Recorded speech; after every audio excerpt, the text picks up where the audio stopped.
Okay, everybody, welcome to the second post-match press conference with the Irish team. To my right, we have Coach Andy Farrell, and we have the captain, Johnny Sexton. Put your hand up if you want to ask a question, and we'll start the questioning over here on the left. Thank you.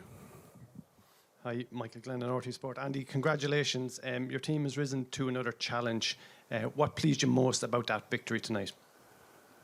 Our resilience, which has been really good of late anyway, as you could imagine, but that was a proper game, a traditional game that it had absolutely everything, and there was ebbs and flows and ups and downs, and how we managed to stay on point mentally, I thought was fantastic. The game was never going to be perfect.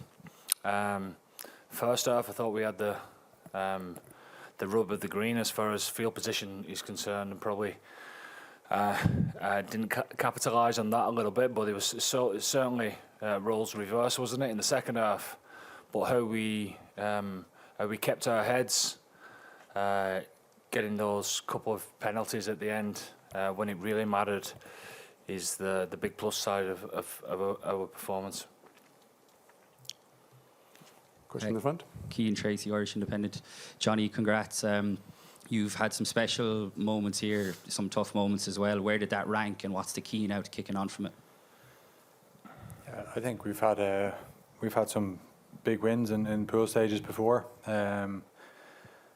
That's right up there when you play against the reigning world champions. It's always going to be incredibly tough, and it was. They didn't let us down in terms of the physicality of the game, but I thought we fronted up and gave some good stuff ourselves in that regard. And yeah, it's right up there, but we got to make it count now. We got to go, and we got some time off, I suppose, this week with the bye week, and then we regroup, and then we got to back it up against Scotland and make sure we do the business to get out of the pool. Gentleman over here.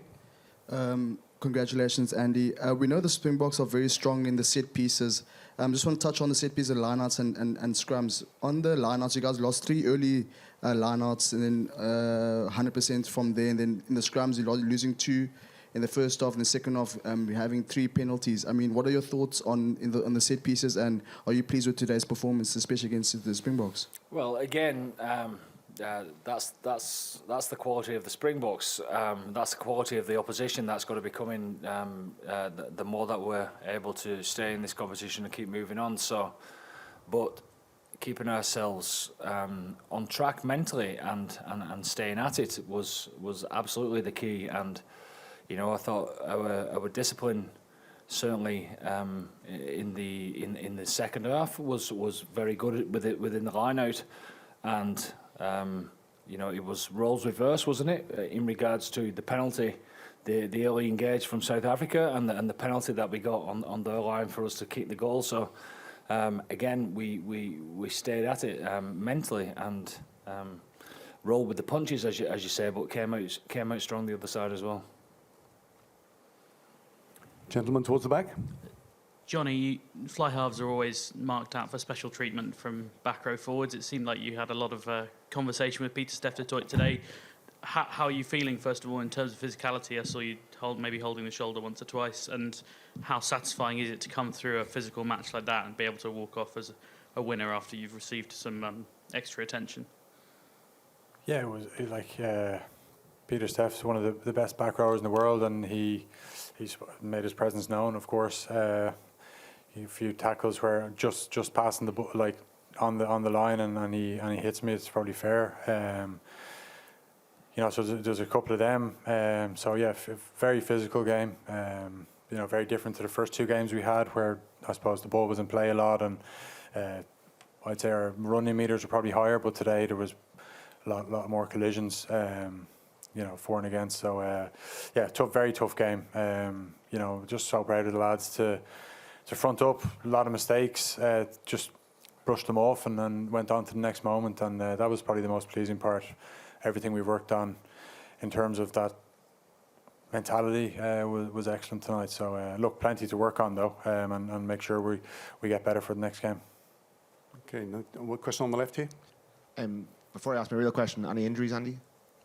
Any injuries? Sorry, Rory? Any injuries? No, we've been Pretty lucky, haven't we, over the last 3 games? So much was made about their bench. How did you think your replacements impacted that game? Like we knew they would. You know, they don't just come on the field and just try and fit in. They come on the field and try to add to our performance, and the energy that they give was absolutely fantastic, and we knew they would, because that's how they train, and that's how they compete for each other. Okay, at the front here. Shane McGrath from the Irish Daily Mail. Andy, you talk a lot about the value of adversity and experience.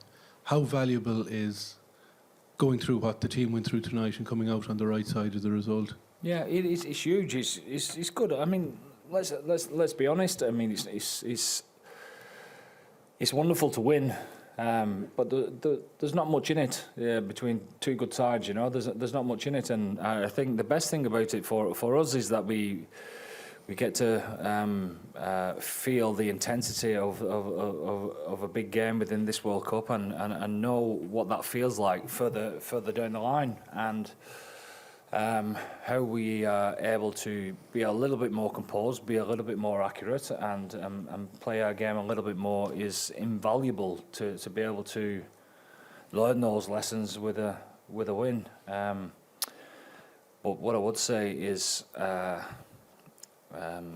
when you love defending as much as we did within that game,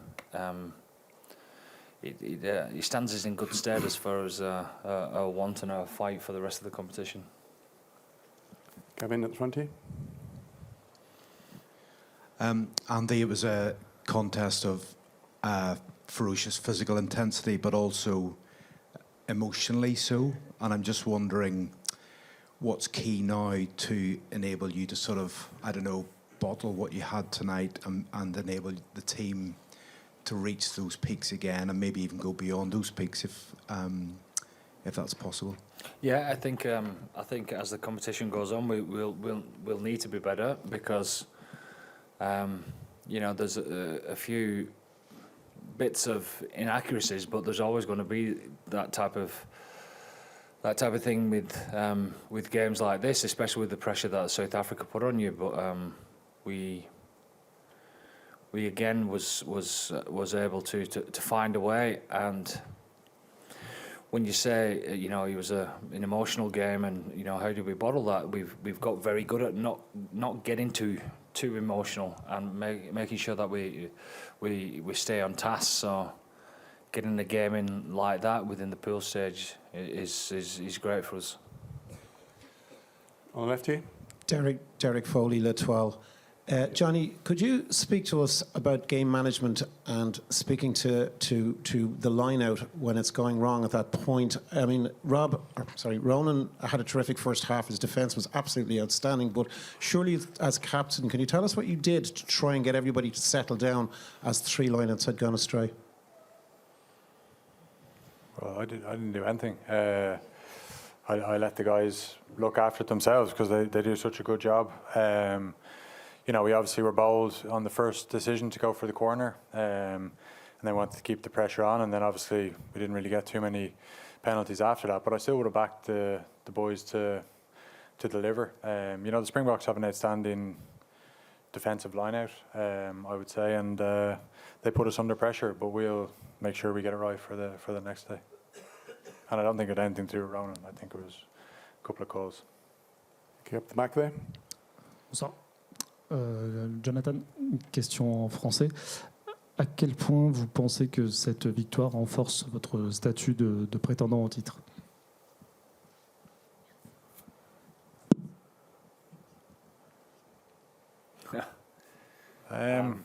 Is that to me? Oh, yeah.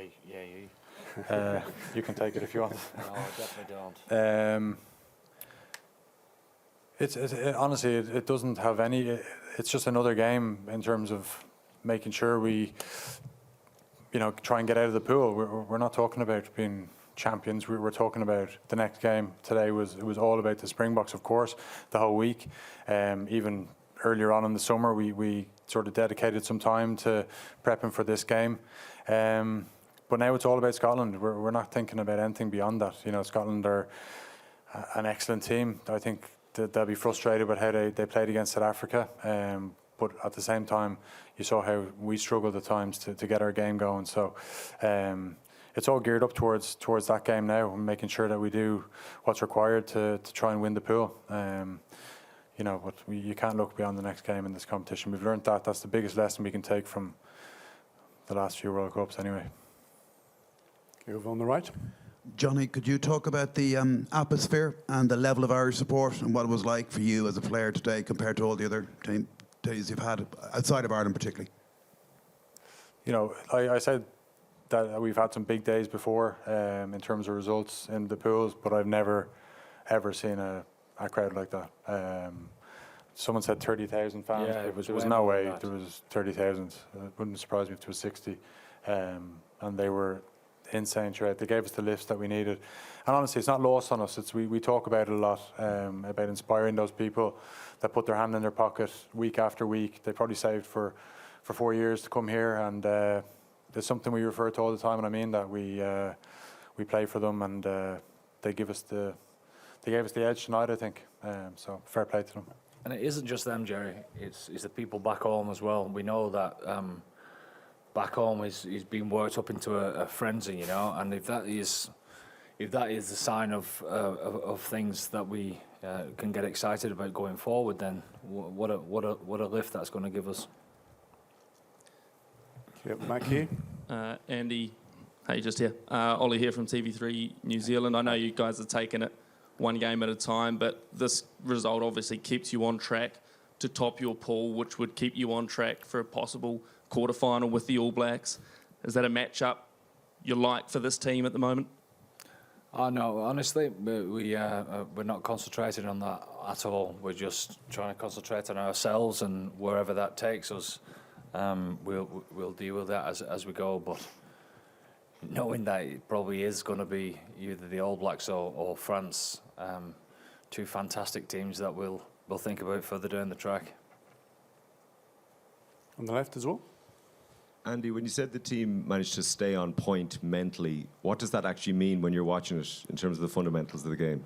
Well, you can get caught up in your own mind as far as of what's just been, you know, staying present to focus on the next task in hand is tough, because it's an emotional game. You know, you get yourself ready for combat, and that's what the type of game it is. And it doesn't matter whether it's a call from a referee that you don't agree with, or a mistake that you've made, or frustration in not converting a chance into a try. It affects people in different ways, and making sure that we're able to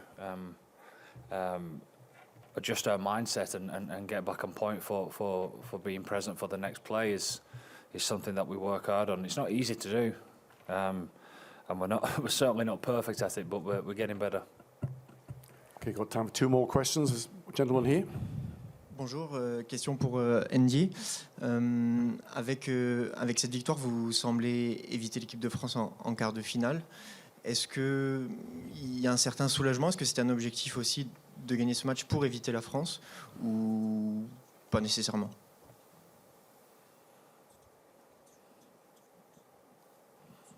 No, sorry. I suppose it got lost in translation, but I think it's the same answer that I give the gentleman over there from New Zealand. We're concentrating on Scotland, and that's all that matters. We know that Scotland are a very difficult team to play against, and you know, they'll be bursting to try and put in a performance against us. And if we're lucky enough to perform well enough to get out of the group, we'll deal with that as we go along. Okay, we've got another question up here. Yep. Johnny, this is for you. Two-part. What do you make of Marnie Libbik as a player? And ever in your career, did you go through a period where you were struggling with your goal kicking, and then did that affect the rest of your game? Yes. Marnie Libbik, he did some outstanding things. You saw, obviously, setting up the try. You know, he's a handful with the ball. He's got a array of tricks and stuff like that. And I like every kicker, I think, goes through a period in their career. I definitely had a similar one during the World Cup in 2011, and yeah, it's tough. It's tough. But you know what? You get stronger off the back of it. So when you do come out the other side, you'll be a better kicker for it. And I don't think there's a kicker in the world that hasn't gone through that type of period. So look, he's an outstanding player. He adds a different dimension to them. So yeah. Okay, final question here. Johnny, I apologize if you've answered this in interviews many times, but if you have to say one factor of what changed Irish rugby from times that weren't as good as now, what would you say it is? The people that are involved.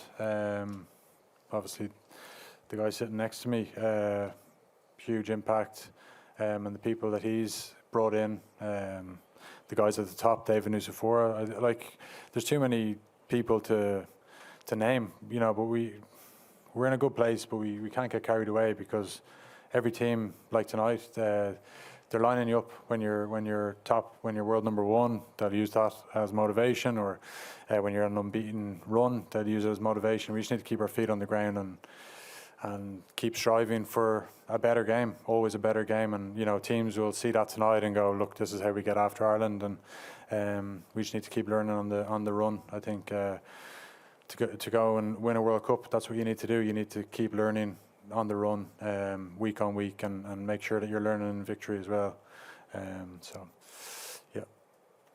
Thank you, ladies and gentlemen. That concludes the press conference. The mix zone will open very shortly. If you want to go to the mix zone, please make your way down as soon as you can. Thank you.